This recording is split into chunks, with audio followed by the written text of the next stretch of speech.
aux musulmans, qui accuse les chrétiens de croire en une trinité de trois dieux, qui serait composée de Allah, de Jésus et de Marie.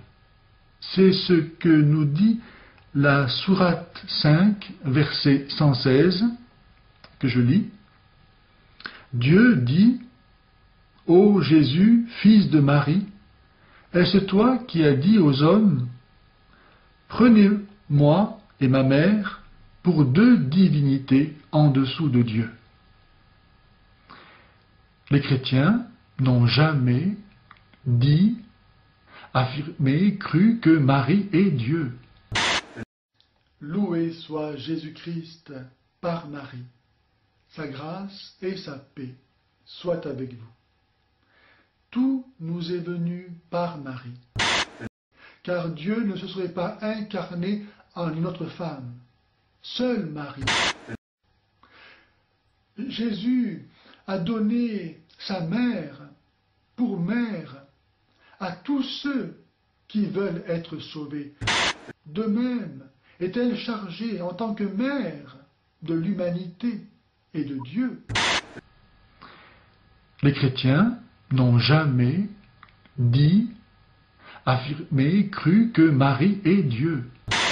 Eh bien, seule Marie a été capable de plaire à Dieu fait homme en l'accueillant dans son sein.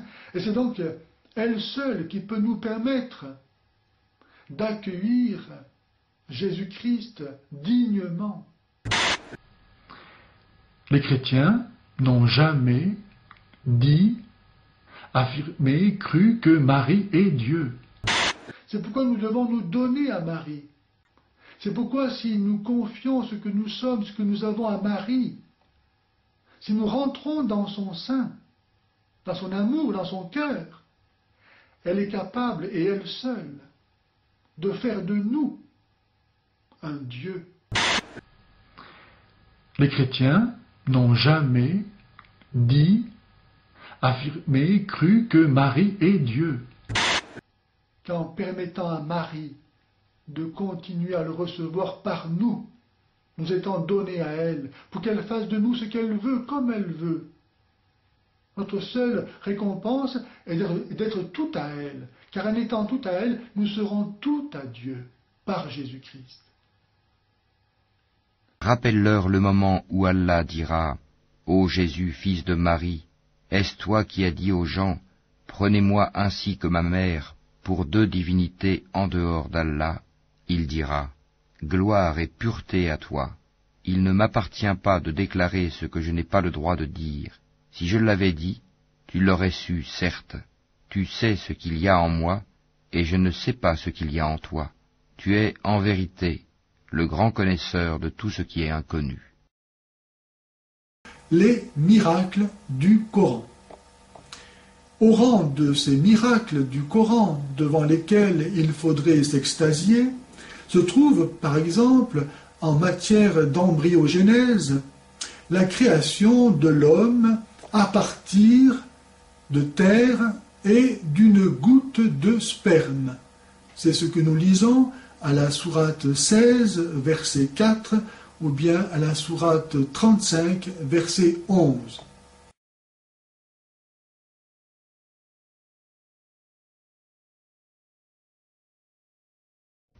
Nous avons certes créé l'homme d'un extrait d'argile, puis nous en fîmes une goutte de sperme dans un reposoir solide. Ensuite nous avons fait du sperme une adhérence, et de l'adhérence nous avons créé un embryon, puis de cet embryon nous avons créé des os, et nous avons revêtu les os de chair.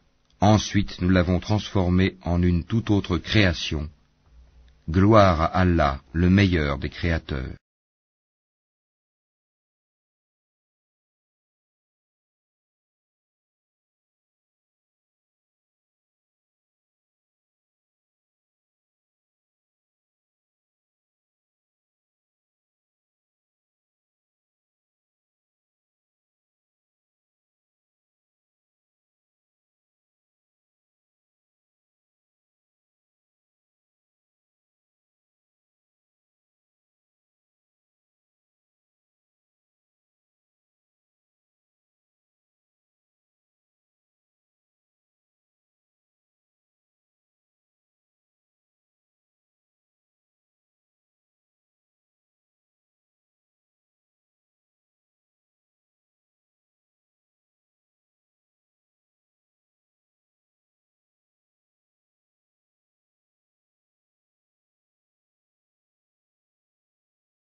il est désormais possible d'adopter une nouvelle ordre de classification en utilisant les concepts mentionnés par le Coran et le Hadith, et cette nouvelle démarche s'accompagnant de simplicité et de globalité, d'autant plus que la concordance avec l'embryologie actuelle est évidente. De nombreuses études et recherches effectuées sur le Coran et le Hadith au cours des 4 dernières années ont permis d'aboutir à une classification des embryons humains qu'on peut conseiller comme impressionnante. En effet, il s'agit d'écrits du 7e siècle après Jésus-Christ. Or, l'histoire de l'embryologie nous enseigne qu'à cette époque, les connaissances en matière d'évolution et de classification des embryons humains étaient inexistantes. Ce n'est qu'avec l'avènement du XXe siècle que de telles connaissances firent leur apparition. Pour ces raisons, les discussions coraniques sur l'embryon humain ne peuvent être fondées sur la connaissance scientifique du 7e siècle après Jésus-Christ.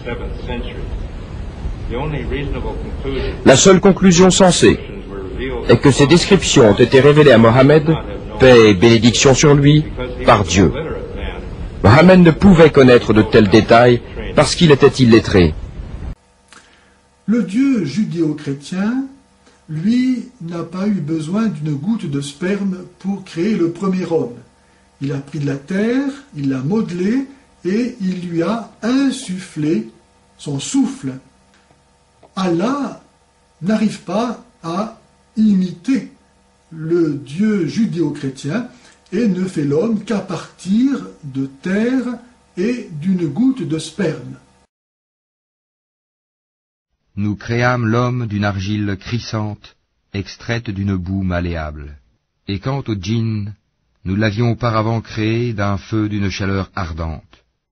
Et lorsque ton Seigneur dit aux anges, « Je vais créer un homme d'argile crissante, extraite d'une boue malléable, et dès que je l'aurai harmonieusement formé et lui aurai insufflé mon souffle de vie, jetez-vous alors prosterné devant lui. » Alors les anges se prosternèrent tous ensemble. Ces miracles du Coran devant lesquels il faudrait s'extasier. Malheur à tout grand imposteur pécheur.